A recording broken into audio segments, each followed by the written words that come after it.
જય અંબે. સૌને નવરાત્રીની શુભકામના.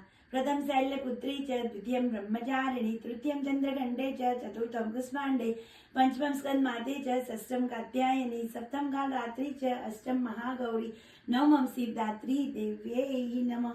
આ વખતે તો 10 નોરતા છે. એક નોરતું વધારે હોય એટલે આનંદ જ જોઈ, હંમેશા પ્રગતિ કરાવનારી છે. અને માળી તો હંમેશા દયાની સાગર છે. તે સૌના મનોરથ પૂર્ણ કરનારી છે, સૌની રક્ષા કરવા વાળી છે. તો આજે નવરાત્રીમાં આપણે માતાજી પાસે એટલું જ માંગવાનું છે કે તમે શક્તિદાયા છો, જગત જનની છો, તો અમને સૌને એટલી શક્તિ આપજો કે અમે તમારી ભક્તિ કરીએ, તમને એક ક્ષણ પણ ના ભૂલીએ અને તમારા રોજ ગરબા ગાઈ તમને આનંદ કરાવો, તમે અમને આનંદ કરાવો અને અમે તમને એક ક્ષણ બી ના ભૂલીએ અને તમારી સેવા જન્મો જન્મ સુધી આપશે. આમે કહેવત છે ને કે મનુષ્ય જન્મ આપણને ભક્તિ કરવા માટે મળ્યો છે. આ બધું તો ભૌતિક સાધનો છે જે કશું જોડે આવવાનું નથી. તો બોલો અમારી સાથે, બોલ મારી અંબે, જય જય અંબે.